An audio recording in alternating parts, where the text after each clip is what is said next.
हरे कृष्णा। आप सभी भक्तों का हार्दिक स्वागत है भगवत गीता के आज के सेशन में। सेवन चैप्टर में हम पहुंचे हैं और लास्ट सेशन में हमने कवर किया था किस प्रकार से भगवान अपने भौतिक प्रकृति जो है, जिसको भगवान भिन्न प्रकृति कहते हैं, उसको डिस्क्राइब करते हैं। ठीक है। और इमीडिएटली नेक्स्ट श्लोक में, जो कि फोर्थ श्लोक है, उसमें भगवान कहते हैं कि कैसे हम सभी जीव जो हैं वो भी भगवान की शक्ति है, लेकिन भगवान की भिन्न शक्ति, मतलब भौतिक जगत जिससे बना है उससे सुपीरियर है हम। क्यों? क्योंकि हम भौतिक जगत को मैनेज करते हैं। जड़ पदार्थ तब तक हिलता नहीं जब तक हम जीव शक्ति उसको हिलाते नहीं। ओके। यहाँ पे आके भगवान ने एंड किया था। आज से हम भगवत गीता चैप्टर 7 फिफ्थ श्लोक को देखेंगे। आपके सामने मैं यहाँ स्क्रीन शेयर कर रहा हूं।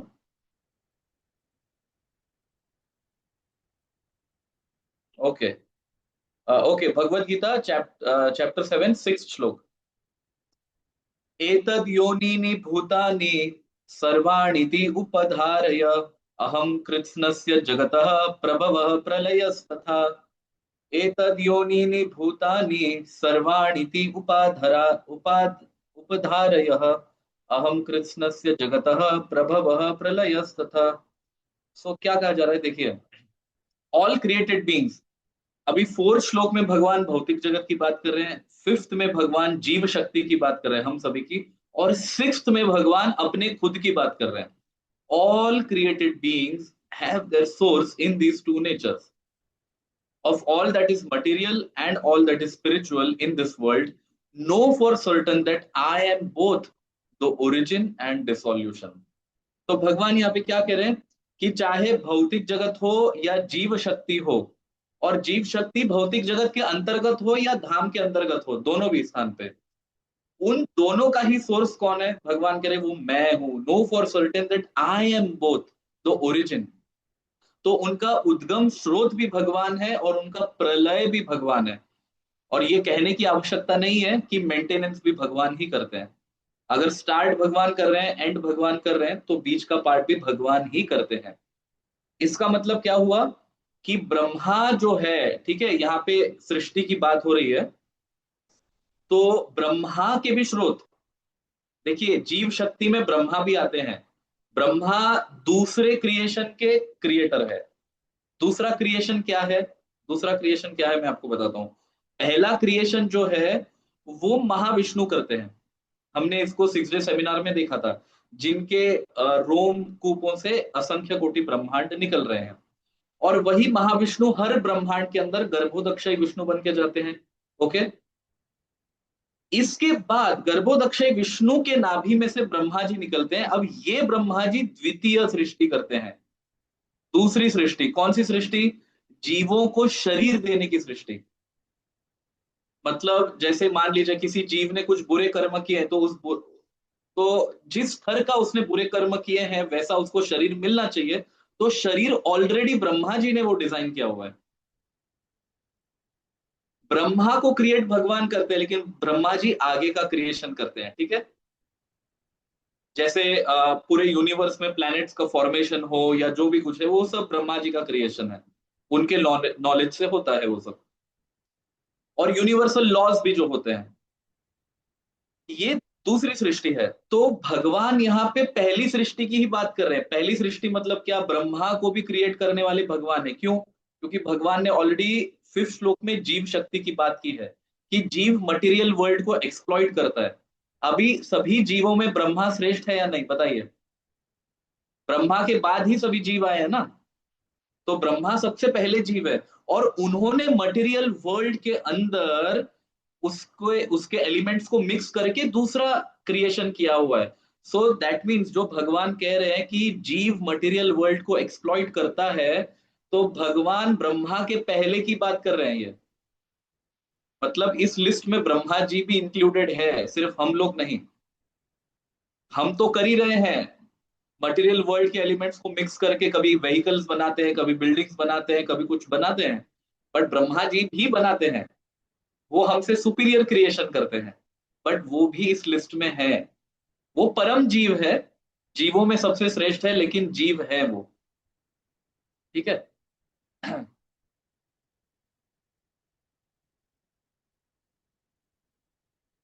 तो अभी तात्पर्य देखते हैं, तात्पर्य शिल प्रभुपाद द्वारा, शिल प्रभुपाद की जय। Everything that exist is a product of matter and spirit. शिल प्रभुपाद पहले ही लाइन में पूरे क्रिएशन को समराइज कर देते हैं क्या, कि जो भी कुछ आप देख रहे हो वो क्या है, भौतिक पदार्थ और आध्यात्मिक पदार्थ, इसके अतिरिक्त दूसरा कुछ नहीं है। Spirit is the basic field of creation and matter is created by spirit. ठीक है, जो जीव शक्ति है उससे सभी जड़ पदार्थ का निर्माण होता है, ये कहा जा रहा है। Spirit is not created at certain stage of material development, rather this material world is manifested only on the basis of spiritual energy.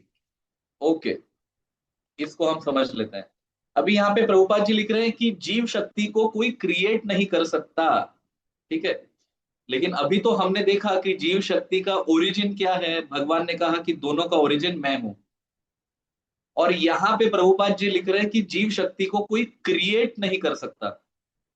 तो क्रिएट नहीं कर सकता का क्या मतलब है, जीव कभी जन्म नहीं लेता, बट जीव का सोर्स हो सकता है। ठीक है, जैसे जन्म लेना मतलब क्या, हमारे इस शरीर का जन्म है। मान लीजिए कि मेरा बर्थ 1994 में हुआ है, तो मेरा बर्थ मतलब जीव शक्ति की बात नहीं हो रही, इस शरीर की बात हो रही है। तो शरीर का जन्म होता है इसलिए शरीर की मृत्यु होती है, लेकिन जीव का जन्म नहीं है, आत्मा का जन्म नहीं है। ये हमने ऑलरेडी भगवत गीता के सेकंड चैप्टर में पढ़ा है। ठीक है, तो वही बात यहाँ पे बताई जा रही है कि आत्मा भगवान से निर्माण मतलब क्या है, कि भगवान से एक्सपैंड होता रहता है, लेकिन भगवान उसको क्रिएट नहीं करते। भगवान जैसे नित्य है वैसे आत्मा भी नित्य है। फॉर एग्जाम्पल, सूर्य की किरणें सूर्य से निकलती है, उसका स्रोत सूर्य है, लेकिन जब से सूर्य है तब से किरणें भी है कि नहीं। सूर्य है तो किरण नेचुरली है। तो आप ऐसा नहीं कह सकते कि पहले सूर्य आया और कुछ हजार साल चले गए उसके बाद सूर्य जो है वो लाइट एमिट करना स्टार्ट किया, ऐसा नहीं।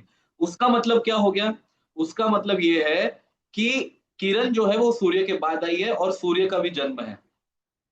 बट यहाँ पे हम बात भगवान की कर रहे हैं, भगवान एटर्नल है और भगवान की ही शक्तियां हैं हम सभी, तो हम भी एटर्नल ही है। इसलिए तो भगवान सेकेंड चैप्टर में कहते हैं कि न जायते म्रियते वा कदाचिन, कि शरीर के मरने से आत्मा की मृत्यु नहीं होती। देहिनोस्मिन यथा देहे, तो शरीर के बारे में यहाँ पे बता रहे हैं। फिर बाद में आत्मा के बारे में और भी बहुत सारे श्लोक भगवान ने बताया, नित्य सर्वगता स्थानु, कि आत्मा नित्य है करके। तो सिर्फ सोर्स के दृष्टि से कहा गया है कि भगवान से आत्मा आता है, प्रकट होता है, लेकिन क्रिएशन नहीं है। जैसे भगवान नित्य है वैसे जीव शक्ति भी नित्य है। अभी this material body is developed because spirit is present with in the matter. तो हमारा शरीर जो है ये बढ़ क्यों रहा है, शरीर जन्म लेता है, फिर शरीर कुछ समय तक बढ़ता है, फिर उसके बाद शरीर कुछ समय तक स्थायी रहता है, फिर बाद में शरीर बाय प्रोडक्ट है ना प्रोड्यूस करता है, फिर शरीर धीरे धीरे ड्विंडल होता है, मतलब जीर्ण होने लगता है, और फिर शरीर मर जाता है। तो ये 6 ट्रांसफॉर्मेशंस जो है ये मैटर के होते हैं, स्पिरिट के नहीं। और ये 6 ट्रांसफॉर्मेशंस होते इसलिए है क्योंकि स्पिरिट इसमें एंटर करता है, मतलब आत्मा इसमें एंटर करता है। अगर शरीर में आत्मा ही एंटर नहीं करेगा तो शरीर कभी बढ़ेगा नहीं, शरीर कभी बाय बाय प्रोडक्ट्स प्रोड्यूस नहीं करेगा, शरीर कभी जीर्ण नहीं होगा, शरीर हमेशा से मृत ही कहलाएगा। वो आत्मा का प्रेजेंस है इसलिए शरीर को कुछ समय तक आत्मा के क्वालिटीज मिलते हैं, यही बताया जा रहा है। A child grows gradually to boyhood and then to manhood because that superior energy, spirit soul is present. अब जैसे शरीर में आत्मा प्रेजेंट है इसलिए शरीर क्या होता है, चलायमान होता है, एक्टिव होता है। उसी तरह से similarly the entire cosmic manifestation of gigantic universe is developed because of the presence of super soul Vishnu. अभी आपको यहाँ पे समझ में आया कि गर्भोदक्षय विष्णु का क्या रोल है। महाविष्णु तो यूनिवर्स क्रिएट कर देते हैं, अब उस यूनिवर्स को एक्टिवेट कौन करेगा, तो महाविष्णु उस यूनिवर्स, हर यूनिवर्स के आत्मा बन के प्रेजेंट हो जाते हैं, मतलब वो परमात्मा बन जाते हैं। और इसलिए यूनिवर्स क्या होता है, उसका क्रिएशन होता है, मेंटेनेंस होता है, डिस्ट्रक्शन होता है। तो ये सारी चीजें चल रही है। इसलिए therefore the spirit and matter which combine to manifest the gigantic universal form are originally two energies of the Lord, and consequently the Lord is the original cause of everything। ये तो भगवान इस श्लोक में कह ही रहे हैं कि ये दोनों ही शक्तियां मेरी है और मैं इसका कारण हूं। अभी जीव शक्ति के बारे में, हमारे बारे में प्रभुपाद जी क्या लिखते हैं? A fragmental part and parcel of Lord namely the living entities may be the cause of big skyscraper. अब यहाँ पे प्रभुपाद जी एक्चुअली एथिज्म को आंसर कर रहे हैं, ठीक है, जो नास्तिकवाद है उनको आंसर कर रहे हैं कि हम सभी जैसे बड़े बड़े बिल्डिंग्स के कॉज हो सकते हैं या बड़े बड़े फैक्ट्रीज बना सकते हैं, कभी कभी सिटीज भी बनाते हैं, लेकिन हम कभी भी यूनिवर्स इटसेल्फ क्रिएट नहीं कर सकते। लेकिन जैसे स्मॉल पोर्शंस में हम भी क्रिएटर है, वैसे इस इनफाइनाइट यूनिवर्सेस का भी कोई क्रिएटर होगा। कौन है वो? The cause of big universe is the big soul और the super soul, and Krishna the supreme is the cause of big and the small souls, therefore he is the original cause of causes। this is confirmed in Kathopanishad. अभी जैसे श्रील प्रभुपाद जी कोई भी बात कहते हैं तो वो वेदा से या पुराण से बैकअप होती है, ठीक है। एक होता है कि क्लेम करना कि मैं ऐसा कह रहा हूं, और एक होता है कि उस क्लेम को बैकअप देना शास्त्रों के माध्यम से। तो एक सत आचार्य का हमेशा ये स्वभाव होता है कि वो अपने मन गढ़ंत कुछ भी नहीं कहते, वो जो भी शास्त्रीय वाक्य है उसी को कहते हैं। तो शास्त्र में क्या कहा गया? कठोपनिषद में कहा गया है नित्यो नित्यानाम चेतनस चेतनानाम। अभी ये एक्चुअली एक उपनिषदिक वाक्य है, इसमें कहा गया है नित्यो नित्यानाम चेतनस चेतनानाम एको बहुनाम यो विदधाति कामान। ये उपनिषदिक वाक्य है। इसका क्या अर्थ है देखो, नित्यो और नित्यानाम, इसमें दो लोगों की चर्चा हो रही है। कौन से? सिंगुलर और प्लूरल। ये पता है आपको, एक वचन और बहुवचन। तो नित्यो जो है वो एक वचन है, सिंगुलर है। तो एक वचन किसके लिए प्रयोग किया गया है? एक वचन भगवान के लिए प्रयोग किया गया है। और नित्यानाम मतलब बहुत सारे नित्य, वो किसके लिए है? वो जीव शक्ति के लिए। बहुवचन जो है, प्लुरैलिटी जो है, वो हमारे लिए है। तो नित्यो नित्यानाम। अभी भगवान और जीव में सिमिलर क्वालिटी क्या है कि भगवान भी नित्य है, एटर्नल है, और क्योंकि जीव भगवान का अंश है इसलिए जीव भी नित्य है। ये भगवान और जीव के बीच में एक क्वालिटी है, ठीक है। इसमें हम और भगवान एक ही हैं। ये मैं मायावाद या अद्वैतवाद फिलोसॉफी नहीं बोल रहा हूं, ये वैष्णव फिलोसॉफी है। वैष्णव में भी कुछ अद्वैत है understanding, but this is not typical Advaita of Shankaracharya, ठीक है। भगवान भी नित्य है, और उन सभी के अंश होने के नाते हम जीव भी नित्य है, इसलिए नित्यो नित्यानाम। उसी तरह से भगवान क्या है? चेतनस। भगवान कॉन्शियस है, चेतनामय है। वो निर्जीव नहीं है या निराकार नहीं है। अगर निराकार ज्योति होते तो उसमें चेतना नहीं होती, निराकार ज्योति होती तो चेतना नहीं होती। तो यहां पे अद्वैत पूरी तरह से खंडन हो जाता है। तो कठोपनिषद क्या कहता है? चेतनस। चेतनस मतलब गॉड इज कॉन्शियस। कॉन्शियस मतलब भगवान को पता है कि क्या चल रहा है क्या नहीं। इसका मतलब भगवान का अपना एक दिव्य स्वरूप है, वो निराकार नहीं है। और चेतना नाम मतलब जीव भगवान के अंश है, इसलिए जीवों में भी भगवान की चेतना है, कॉन्शियस है जीव। हम सभी सोचते हैं ना कि हमें ये चाहिए वो चाहिए, तो ये कहां से आया चेतना? ये चेतना भगवान से आया। हम में जो नित्यता है वो कहां से आई? वो भगवान से आई, क्योंकि हम खुद खुद भगवान से आए हैं। सो नित्यो, भगवान नित्य है। नित्यानाम हम सभी नित्य है। चेतनस भगवान चेतनामय है, विचारशील है, विचार करने वाले, और हम सभी चेतना नाम, हम सभी भी विचार करने वाले लोग हैं या इच्छा करने वाले लोग हैं। और फिर तीसरे लाइन में कहा गया एको बहुनाम। एको मतलब वो एक भगवान, बहुनाम बहुत सारे असंख्य जीवों की क्या करते हैं? यो विदधाति कामान, उन सभी जीवों की इच्छा पूरी करते हैं उनके उनके योग्यता के अनुसार। आपके जैसी जैसी क्वालिफिकेशन है भगवान वैसे वैसे आपके डिजायर्स को फुलफिल करते हैं। मतलब क्या? इसका मतलब ये नहीं है कि हम बैठे हैं और भगवान हमारा हमारे मुंह में सीधा निवाला डाल रहे हैं, ये नहीं। कहने का तात्पर्य ये है कि आपको पानी चाहिए, भगवान ने पानी की फैसिलिटी दी है। आपको प्रकाश चाहिए, भगवान ने सूर्य की फैसिलिटी दी है। आपको पृथ्वी चाहिए, भगवान ने पृथ्वी की फैसिलिटी दी है। और आपको कुछ क्रिएट करना है तो भगवान ने आपको बुद्धि दी है, शक्ति दी है। तो ये सभी भगवान प्रदान करते हैं, ग्रॉस मटेरियल एनर्जीज। उसके आगे का निर्माण कार्य जो है वो जीव शक्ति करता है। और जीव जैसा जैसे क्वालिफाइड होता है भगवान उसको फिर फल भी वैसा वैसे देते हैं। मान लीजिए कि कल को जाकर अगर मैं प्रधानमंत्री पद के लिए खड़ा होता हूं, लेकिन अगर मैंने वैसा कार्य ही नहीं किया, तो क्या मुझे वैसा फल मिलेगा?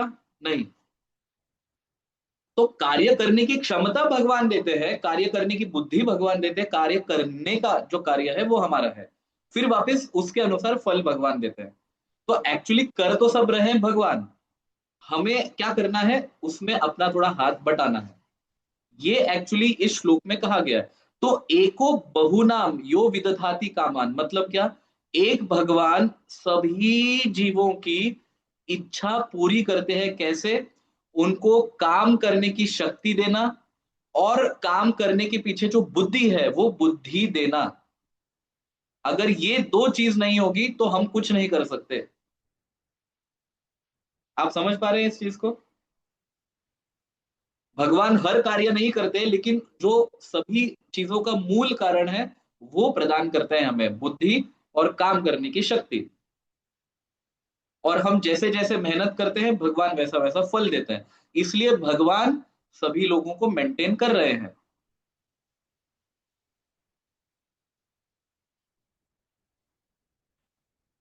सो इस श्लोक का ये मतलब है, ठीक है, नित्यो नित्यानाम चेतनश चेतनानाम।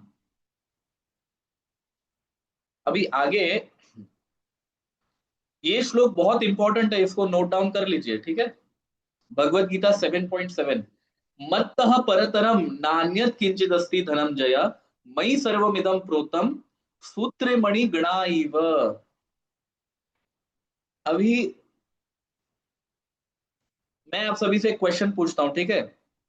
आपके मन में ये सवाल आता होगा कि भगवान कहते हैं कि भगवान है, सभी महान आत्मा लोग कह रहे हैं कि भगवान है, हम मानते हैं भगवान है, लेकिन भगवान दिख क्यों नहीं रहे?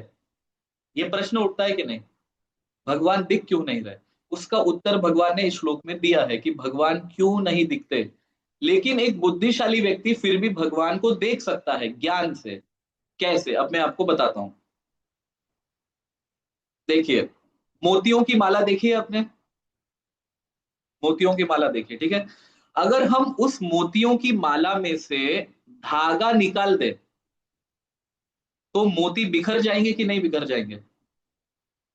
एग्री करते हैं सभी? सभी मोतियां बिखर जाएंगे। इंटेलिजेंस क्या है? इंटेलिजेंस ये है कि अगर एक प्री प्लान्ड क्रिएशन है, प्री प्लान्ड मतलब क्या? मोतियों को अच्छी तरह से रखा गया है एक हार के रूप में। तो इंटेलिजेंट व्यक्ति जानता है कि इसके पीछे धागा दिख नहीं रहा, लेकिन बिना धागे के क्या मोतियां ऐसे चिपक सकते हैं एक दूसरे से? नहीं चिपक सकते, एक साथ आ नहीं सकते। तो उसके पीछे का जो बाइंडिंग फोर्स है, जोड़ने वाली शक्ति है, वो शक्ति भगवान है, ये ज्ञान से हम देख सकते हैं। और वही चीज भगवान यहाँ पे बता रहे हैं, मत्तः परतरम न अन्यत किंचित अस्ति धनंजय, कि मुझसे श्रेष्ठ दूसरा कुछ है नहीं। इसका मतलब क्या है कि अगर आप क्रिएशन में पीछे पीछे पीछे पीछे पीछे जाओगे तो उसका अल्टीमेट कॉज भगवान है। और भगवान यूनिवर्सल लॉज के रूप में उन सभी चीजों को मेंटेन कर रहे हैं। और हमने 6 डे सेमिनार में इसकी चर्चा भी की थी कि आप सिंपल पेंटिंग जिसको आप कहते हो, ठीक है, एक पेंटिंग भी आप बनाओगे तो पेंटिंग अच्छा दिखता है बुरा दिखता है ये बाद में की बात है, लेकिन पेंटिंग एग्जिस्ट करता है। उसका अर्थ ही है कि इसके पीछे कोई बुद्धिशाली व्यक्ति है जिसने कलर ऐसे डाले, जिसने ड्राइंग ऐसा रखा। तो क्रिएशन को देखकर क्रिएटर का अंदाजा लगाया जा सकता है।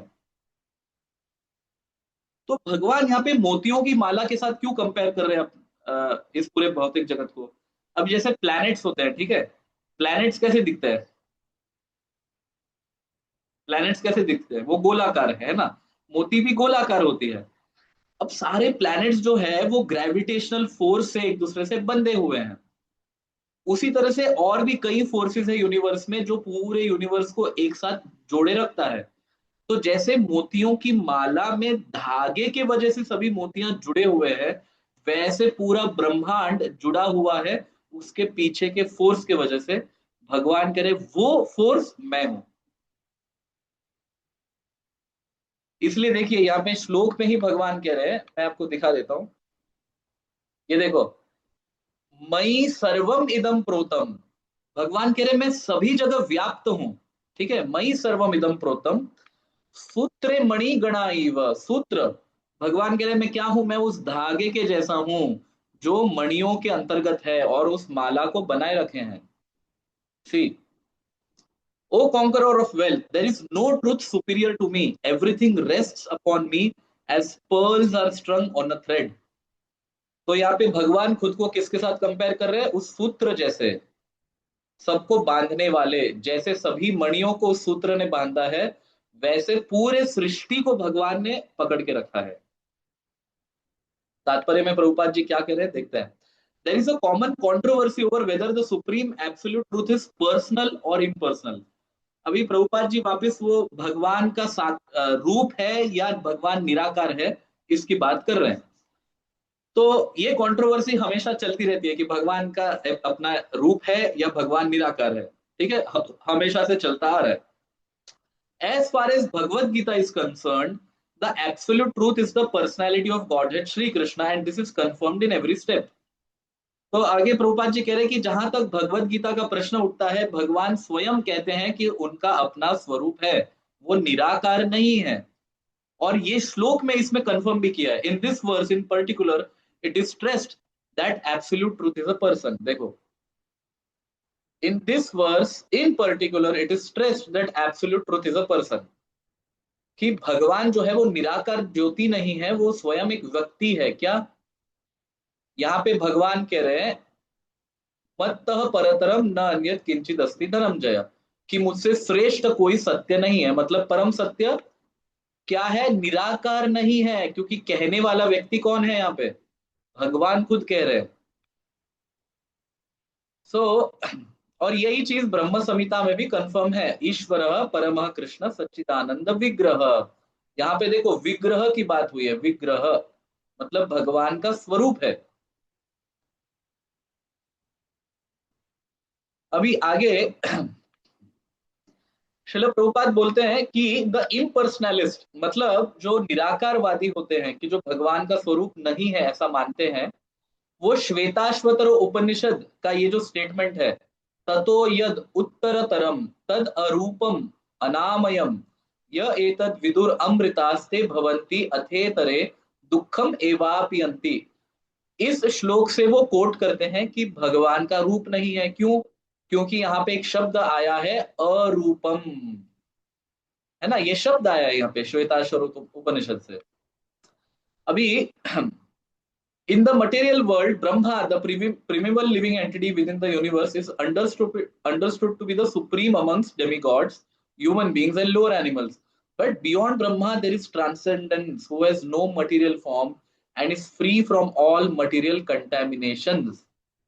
अब यहाँ पे श्रील प्रभुपाद आगे एक्सप्लेन कर रहे हैं कि the impersonalists put more stress on the word arupam. But the arupam here is not impersonal, it indicates a transcendental form of entity, bliss and knowledge, as described in Brahma Samhita. Okay. अभी उसी श्वेताश्वतर उपनिषद में कहा गया है,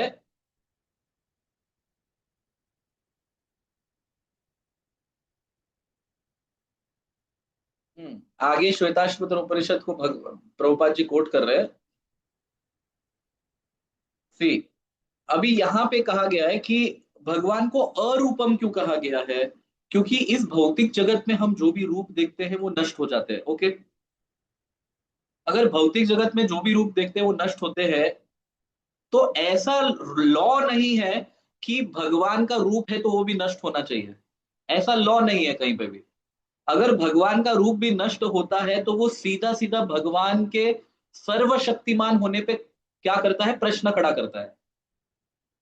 अगर भगवान सर्वशक्तिमान है तो उनका रूप भी है, साइमल्टेनियसली वो निराकार भी है, वो दोनों चीज होना चाहिए।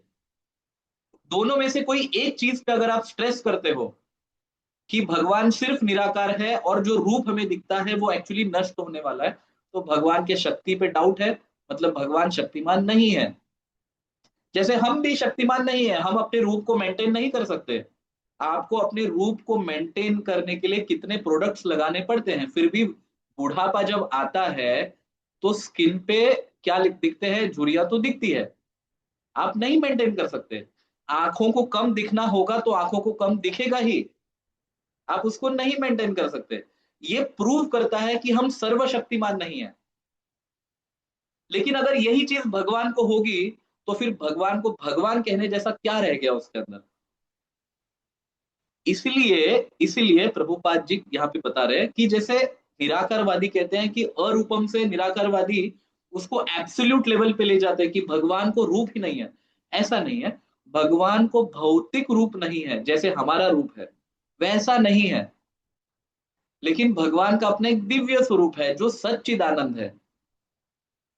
और वो दिव्य स्वरूप जो है वो साइमल्टेनियसली निराकार ब्रह्म का, निराकार ब्रह्म क्या है, भगवान का प्रकाश। इसकी चर्चा भी हमने की थी, 2 सेशंस पहले ही की थी। किसका एग्जांपल दिया था मैंने, कोई एक्सप्लेन करना चाहेगा? श्रेया कैन यू टेल, किसका एग्जांपल दिया था मैंने? याद नहीं। मैंने ब्रह्म, ब्रह्मन, परमात्मा, भगवान, ये 3 स्टेजेस समझाए थे। हाँ। हाँ, स्वीट का एग्जाम्पल याद आ रहा है? बिल्कुल याद नहीं आता। नहीं याद है, ओके मैं एक्सप्लेन करता हूं। हाँ। वापस उस चीज को रिवाइज करते हैं, इसको नोट डाउन कीजिए, ठीक है, ये बहुत इंपॉर्टेंट है। अभी एक ही वस्तु 3 साइमल्टेनियस लेवल्स पे एग्जिस्ट करती है, एक ही ऑब्जेक्ट, ठीक है। वो निराकार रूप के अंदर भी एग्जिस्ट करती है, एक विजिबल साकार रूप के अंदर भी एग्जिस्ट करती है, और उस साकार रूप के गुण भी होते हैं, उस फॉर्म में भी एग्जिस्ट करती है। एग्जाम्पल, आप किसी मिठाई के दुकान में जा रहे हो, ठीक है। अब मिठाई के दुकान में जाने से पहले, उस दुकान में एंटर करने से पहले मिठाई का स्मेल आता है कि नहीं आता? आता है मिठाई का स्मेल, ठीक है। अब मिठाई का स्मेल आता है, फ्रेग्रेंस आता है, उस स्मेल का, सुगंध जो है, क्या उसका रंग है? नहीं है। क्या उसका रूप है? नहीं है। क्या उसका गुण है? नहीं है। आप कुछ भी फील नहीं कर सकते, लेकिन फिर भी उसका अस्तित्व है। वो निराकार अस्तित्व है। क्या है? उसका सुगंध है। आप सुगंध को ना देख सकते हो, ना स्पर्श कर सकते हो, ना उसका रंग बता सकते हो, कुछ नहीं कर सकते। सुगंध उसके अपने स्तर पे निराकार है। अभी आप जैसे मिठाई के शॉप में एंटर करते हो तो सुगंध कहां से आ रहा है, वो मिठाई आपको दिख जाती है, ठीक है। ये सेकंड लेवल का अंडरस्टैंडिंग है, मतलब आप उससे थोड़ा आगे बढ़ चुके हो अभी। तो उस सुगंध कहां से आ रहा है, वो मिठाई का आप रूप देख सकते हो, उस मिठाई का रंग देख सकते हो, लेकिन वो किससे बना है, कैसा टेस्ट करता है, क्या ये इसका अनुभव है आपको? नहीं है। लेकिन जब उस मिठाई को आप खाओगे तो उसके अंदर टेस्ट भी है, उसके अंदर रूप भी है, उसके अंदर रंग भी है, और उसके साथ स्मेल भी है। तो एक ही ऑब्जेक्ट के 3 अलग अलग लेवल्स पे अंडरस्टैंडिंग होते हैं। वही बात यहां पे बता रहे हैं कि कोई अगर ऐसा कहता है कि भगवान का सिर्फ और सिर्फ साकार स्वरूप है, निराकार नहीं, तो वो भी गलत है। और अगर कोई ऐसा कहता है कि भगवान का सिर्फ निराकार स्वरूप है और भगवान का अपना रूप नहीं है, तो वो भी गलत है। भगवान साइमल्टेनियसली सभी चीजों के स्रोत है। मतलब ये है कि मैं भगवान को जैसे अप्रोच करता हूं तो सबसे पहले मुझे भगवान की शक्तियां, उससे मेरा एक्सपीरियंस होता है। तो शक्ति का कोई रूप नहीं है। यहाँ पे भगवान ने इस श्लोक में क्या बताया कि मैं सभी क्रिएशन को एक साथ रखने वाला क्या हूं, शक्ति हूं। जैसे सभी मोतियों, जो पूरी मोती की माला है उसमें धागा क्या है? धागा दिखता नहीं है, धागा दिखता नहीं है, वो शक्ति है। तो जब हम भगवान को अप्रोच करते हैं तो फर्स्ट स्टेप जो है वो निराकार है, फर्स्ट स्टेप। तो निराकार वाले एक्सपीरियंस से हमें ये नहीं सोचना चाहिए कि भगवान का अपना रूप नहीं है, लेकिन शक्तियों का नॉलेज होना जरूरी है। उससे ये पता चलता है कि ये जो भी रूप रंग आकार हम भौतिक जगत में देख रहे हैं वो नश्वर है। लेकिन जैसे जैसे हम आगे बढ़ते हैं तो हमें पता चलता है कि भगवान का अपना अस्तित्व भी है, वो सिर्फ निराकार नहीं है, वो है परमात्मा का अंडरस्टैंडिंग। मतलब क्या? कि भगवान सभी जीव के हृदय में विद्यमान है, कण कण में विद्यमान है। इसको कैसे कंपेयर करें हम? मिठाई का रंग और रूप जैसा, ये सेकेंड लेवल का अंडरस्टैंडिंग है। शक्ति का अंडरस्टैंडिंग क्या है? वो फर्स्ट लेवल का। शक्ति को कोई रूप नहीं है, कोई रंग नहीं है, कोई आकार नहीं है, कुछ नहीं है, वो निराकार है। तो मिठाई का जो स्मेल है वो शक्ति जैसा है, मिठाई का रंग और रूप जो है वो परमात्मा के लेवल का नॉलेज है। और जब मिठाई को हम खाते हैं, हमको साइमल्टेनियसली सारा सारा नॉलेज है, मतलब स्मेल भी आ रहा है, रूप भी आ रहा है, रंग भी आ रहा है, टेस्ट भी आ रहा है। तो भगवान का जो नॉलेज है कि भगवान क्या कैसे है, भगवान लीला करते हैं, भगवान का एक नाम है, भगवान के ये भक्त है, तो ये सारी चीजें जो जब पता चलती है मतलब हम थर्ड लेवल के नॉलेज पे एंटर कर चुके हैं। और ऐसा आप हर जगह देखो। आप इसको एक नॉर्मल, जैसे मान लीजिए मैं दूसरा एग्जांपल देता हूं, एक दो तीन एग्जांपल्स देके इसको समझाता हूं, ठीक है? प्लेटफॉर्म पे एक पिता जो है अपने बच्चे के साथ खड़ा है। बच्चा पूछता है कि पापा ट्रेन क्या है? और दूर से ट्रेन आ रही है, ठीक है? तो पिताजी कहते हैं कि देखो वहां पे दूर तुम्हें लाइट दिख रही है, वो ट्रेन है। तो ये फर्स्ट लेवल का नॉलेज है, ठीक है? लाइट मतलब ट्रेन। लेकिन आप मुझे बताइए, क्या लाइट मतलब ही ट्रेन होता है क्या? नहीं। जैसे जैसे ट्रेन और नजदीक आती है, मतलब हम उस नॉलेज में आगे बढ़ते हैं सेकेंड लेवल पे, तो उस बच्चे को दिखता है कि लाइट मतलब तो ट्रेन है ही, लेकिन साथ साथ उस लाइट के साथ बहुत सारे डब्बे हैं, वो भी ट्रेन है। और जब ट्रेन प्लेटफॉर्म पे आ जाती है तो उसके अंदर की विशेषताएं हमें दिखती है कि उसके अंदर लोग है, उसके अंदर सीट्स है, और उसके अंदर बाथरूम्स है, उसके अंदर ये सारी जो विशेषताएं हैं वो हमें दिखती है, वो ट्रेन है। तो उसी ऑब्जेक्ट को समझने के तीन लेवल्स ऑफ नॉलेज हमने स्वीट में देखा, हमने ट्रेन में देखा। अभी थर्ड एग्जांपल लेते हैं, सूर्य का उदाहरण लेते हैं। आप सबसे पहले सन को देखना चाहते हो तो पहले आपको क्या दिखेगा? पहले आपको प्रकाश दिखता है सूर्य का, सूर्य नहीं दिखेगा। तो प्रकाश क्या हो गया? वो फर्स्ट लेवल ऑफ नॉलेज, निराकार।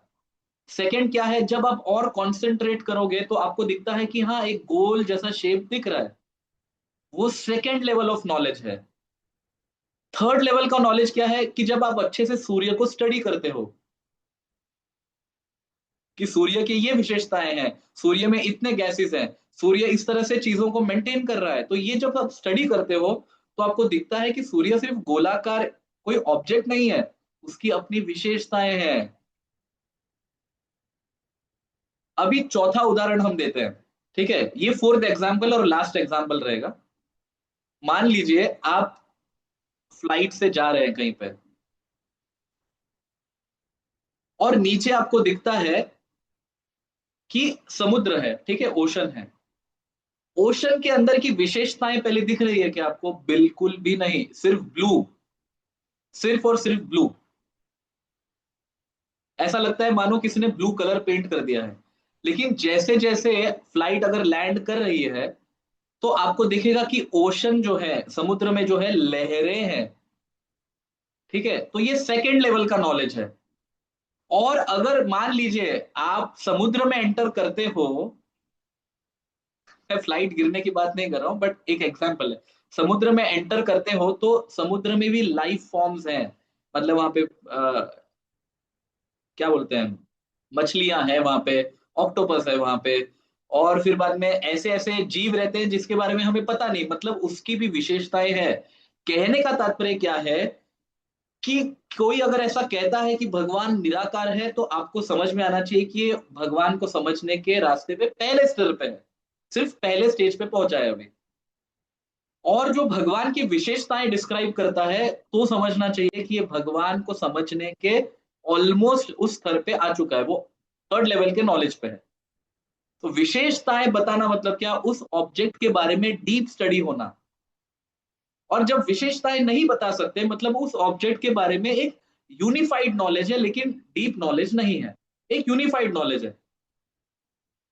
जैसे एग्जाम्पल के लिए मैं कॉलेज जाता हूँ, ठीक है, तो अगर कॉलेज जाता हूँ तो कॉलेज की बिल्डिंग्स जो है वो एक यूनिफाइड स्ट्रक्चर है। लेकिन बिल्डिंग के अंदर आप प्रवेश करते हो तो आपको दिखता है कि हाँ, ये फर्स्ट ईयर है, ये सेकेंड ईयर है, ये थर्ड ईयर है। ये सेकेंड लेवल का नॉलेज है। और आप और भी डीप जाते हो तो आपको दिखता है कि उसके अंदर कितने स्टूडेंट्स है, टीचर है, कौन सा सब्जेक्ट पढ़ रहे हैं। तो ये सारी विशेषताएं होती है हर एक चीज की। ऐसे ही भगवान में अपने दिव्य गुण हैं। इसलिए हमको आउटकम पे नहीं समझना चाहिए कि भगवान निराकार है। उस सेंस में कहा जा रहा है कि भगवान अरूपम है। अरूपम मतलब क्या, वेदों का कार्य है कि आप जो भी इस भौतिक जगत में देख रहे हो, उसको भगवान के साथ आपको कंपेयर नहीं करना है। वो कंपैरिजन को हटाने के लिए कि जैसे इस जगत में रूप दिखता है, वैसा रूप भगवान का है, बिल्कुल भी नहीं। उस सेंस में कहा जा रहा है अरूपम, कि भगवान का ऐसा रूप नहीं है। लेकिन जितना जितना आप डीप जाओगे तो पता चलेगा कि भगवान का एक्चुअली कैसा रूप है।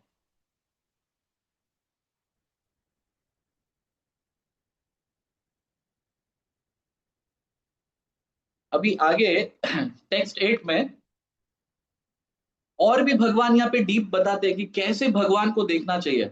रसोहम अप्सु कौन्तेय प्रभास्मि शशि सूर्य यो प्रणव सर्व वेदेशु शब्द खे पौरुषम दृष्टु।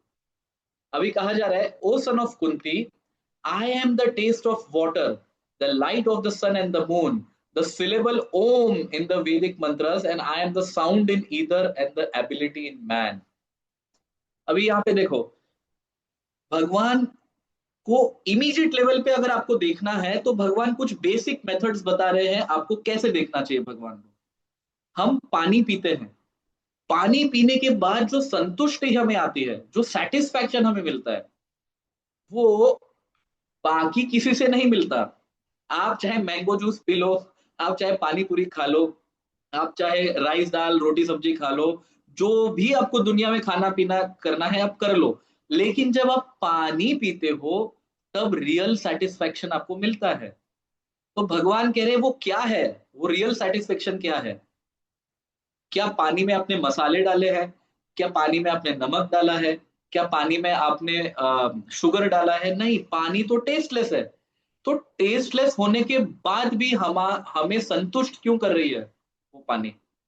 वो सेटिस्फैक्शन सिर्फ पानी पीने से क्यों मिल रहा है? हमारी प्यास पानी पीने से क्यों बुझती है? वो भगवान कह रहे हैं क्योंकि उसके अंदर का जो रस है, रस, वो मैं हूं। इसकी इसकी चर्चा ऑलरेडी भगवान ने, हमने आज का जो श्लोक स्टार्ट किया था 7.6, उसमें ऑलरेडी भगवान ने की है क्या, कि मैं सब मोतियों की माला में धागा मैं हूं। मतलब क्या है, उसके पीछे का कारण मैं हूं। तो उसको अभी ऐसे देखिए कि पानी के अंदर का संतुष्टि भगवान है। वही भगवान कह रहे हैं कि सूर्य के अंदर जो प्रकाश है और चंद्र के अंदर जो ठंडक देने वाली जो क्वालिटी है, वो मैं हूं। ये यहाँ पे कह रहे हैं। और उसी तरह से हम जो भी कुछ कार्य करते हैं, वो शक्ति कौन है? भगवान कह रहे हैं वो मैं हूं। ये श्लोक में यहाँ पे लिटरली कहा है, देखो।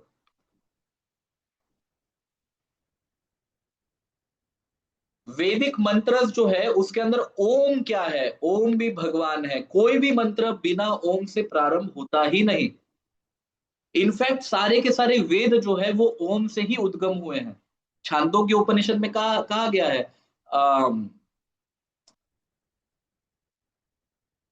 यस, छांदोग्य उपनिषद में कहा है प्रणवो हम सर्व वेदेषु। और यहाँ पे भी कहा जा रहा है प्रणव सर्व वेदेषु। सी, दोनों जगह एक ही वाक्य है कि वेदों का जो उद्गम स्रोत है वो ओम है, और वेदों में जहां कहीं पे भी ओम आता है, बिना ओम का कोई मंत्र प्रारंभ ही नहीं होता। तो वेदों में जहां पे भी ओम है, भगवान कह रहे हैं वो मैं हूं, मतलब सारे वेद भी भगवान से आए हैं। एंड आगे क्या आ गया है, I am sound in the either. तो आकाश में जो शब्द ध्वनि है वो भी भगवान है। And I am the ability in man. और जितने भी मनुष्य हैं उन, या जीव शक्ति है, अभी मैन से यहाँ पे आपको तात्पर्य मैन और वुमेन ये दो अलग है ऐसा नहीं लेना। यहाँ पे भगवान कह रहे हैं कि जितने भी जीव शक्ति है, उन जीव शक्ति में शक्ति जो है कार्य करने की वो मैं हूं। यहाँ पे सीधा सीधा भगवान कह रहे हैं।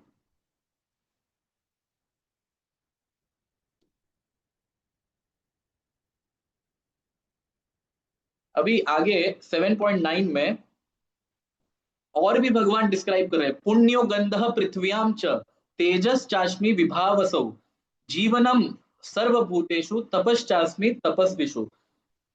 अभी भगवान ये बहुत आगे तक डिस्क्राइब करेंगे, क्या कह रहे हैं कि पृथ्वी में गंध जो है वो मैं हूं, और अग्नि में जो अग्नित्व है वो भी मैं हूं, और सभी जीवों में जो मूल शक्ति है अस्तित्व की वो भी मैं हूं, उनका प्राण मैं हूं, और जो तपस्वी है उनका तपस्या भी मैं हूं।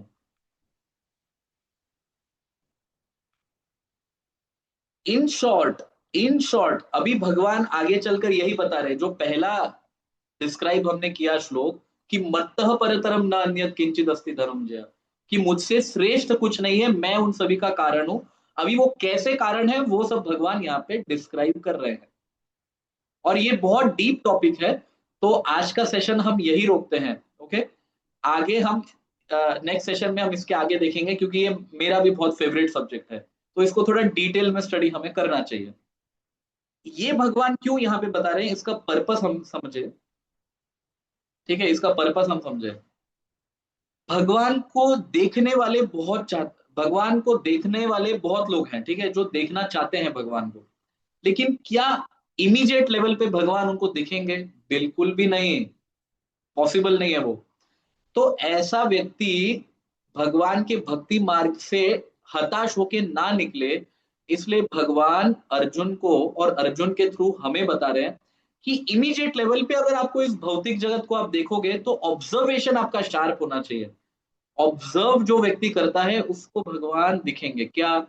कि किसी भी कार्य के पीछे सक्सेस क्या है वो भगवान है, किसी भी कार्य के पीछे इंटेलिजेंस क्या है वो भगवान है, कोई भी महान वस्तु है वो क्या है, वो भगवान है। तो इन शॉर्ट हम अपना विजन ऐसे डेवलप कर सकते हैं, है ना। जैसे मान लीजिए कभी कभी आजकल तो लोग इतने एक्सपर्ट हो गए हैं, आर्टिफिशियल इंटेलिजेंस आया है, कितना कुछ उसके अंदर हो रहा है, ठीक है, एआई में। तो अगर मान लीजिए ह्यूमंस इतने इंटेलिजेंट है कि आर्टिफिशियल इंटेलिजेंस को इतना अच्छा बना रहे हैं, मतलब आर्टिफिशियल इंटेलिजेंस किसके कारण है? ह्यूमन इंटेलिजेंस के पीछे, तो उसका बेसिस क्या है? Human intelligence. तो उसी प्रकार से ह्यूमन इंटेलिजेंस का बेसिस क्या हो सकता है? मतलब भगवान कितने बुद्धिशाली है, या भगवान कितने एक्सपर्ट है, कि उनकी जो छोटे छोटे जीव शक्ति है, हम सभी, हम इतना एक्सपर्ट क्रिएशन कर रहे हैं, हम इतना एक्सपर्ट क्रिएशन कर रहे हैं। आप सोचिए कि ऐसे ओरिजिनल क्रिएटर कितने इनफाइनाइटली सुपीरियर होंगे, ये यहां पे दिख जाता है, इन शॉर्ट। ओके। हरे कृष्णा। ग्रंथराज श्री भगवत गीता की जय। जगत गुरु श्रील प्रभुपाद की जय।